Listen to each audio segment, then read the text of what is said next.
Manila's commercial ties with Russia are warming up. The embassy here says Russian firms are very interested in investing in the country's transportation systems and power plants.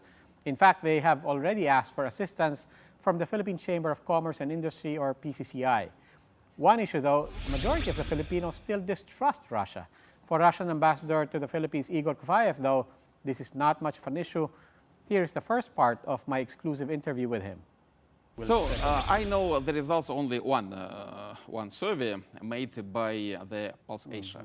If I'm not mistaken, according to that survey, about 35% of Filipinos trust Russia. Of course, it's much less as compared with the trust for the United States. But it seems to me, given the history of our relations, Yes. given the current state on local mass media field, I think this result is not bad. Yes. It's a promising result. So despite decades of anti-Russian propaganda here in your country, huge anti-Russian cultural influence and mass media influence, despite all that, at least 1/3 of Filipinos trust my country.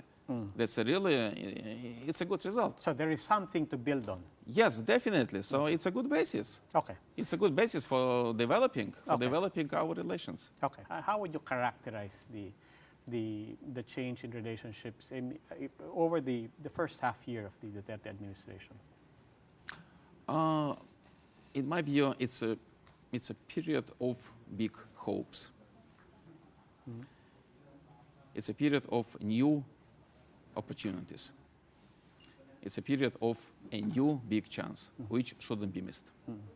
Chance to enhance our bilateral relations in the legitimate interest of our two nations, and in the interest of regional peace and stability.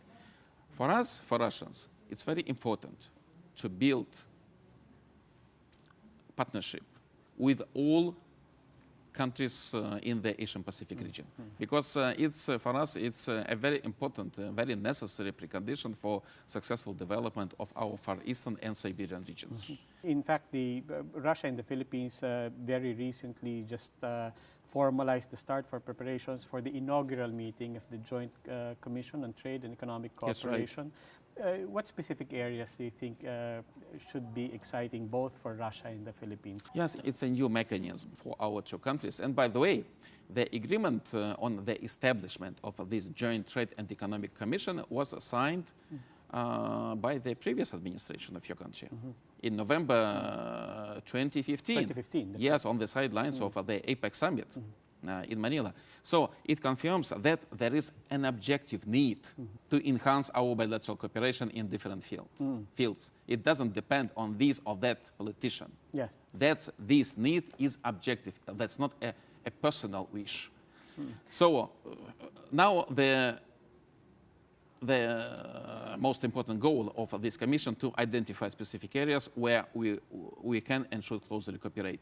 Well, that's a good point, because I did intend to ask where we're starting from and the big room for improvement in relations, especially in trade and economic cooperation. What had been the barrier to that? I think there was a package of different factors, both objective and subjective. We see that in many fields our two countries can complement each other, can help each other. Yeah. Because there is no competition between our two countries. Yes. What By about the way, the historical legacy is very positive. There are no political contradictions or differences, no disputes between our two countries. What's needed now is a political will. Okay. So a real aspiration to learn each other. Okay. So we need to take combined efforts, because it's always quite difficult to explore new markets, yes, new countries. So personal efforts are required, efforts and will, okay, and a consistent and persistent approach. Okay. So we have really favorable preconditions for that now, but nothing can be done automatically. Okay. So personal efforts should be concentrated. A petroleum crude accounts for more than 40% of Philippine imports from Russia. Russia, of course, is one of the biggest non-OPEC oil producers. Can the Philippines benefit, or is there any strategic exploration on the possibility of a strategic supply deal with Russia in line with all of the relations and all the touch points that we want to develop? So now a few Russian companies, they are studying new opportunities of business activities here in the Philippines. Because we have a lot to offer, not only crude oil and natural gas, but a lot of oil and gas products. We have companies which are interested in participating in the modernization of your energy infrastructure in the Philippines. So another promising sector is transportation infrastructure, which should be modernized in your country.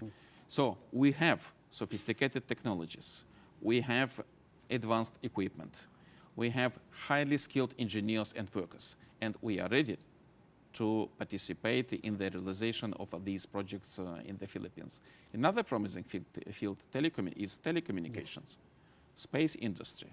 So, and of course, energy sector as a whole, including the use of nuclear energy for peaceful purposes, not only in the economic field, but also for research development, definitely.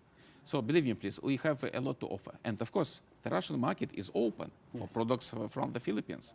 As far as these potentials are concerned, are there specific timelines or targets that either country and Russia in particular is looking at? First of all, we need to create a solid legal basis. So our legal basis, which is absolutely necessary for productive long-term business context, is very weak now. And now we are preparing a package of documents on cooperation, on bilateral cooperation in different fields to be signed during the official visit by His Excellency President Duterte to Russia. So I'm sure it will help a lot.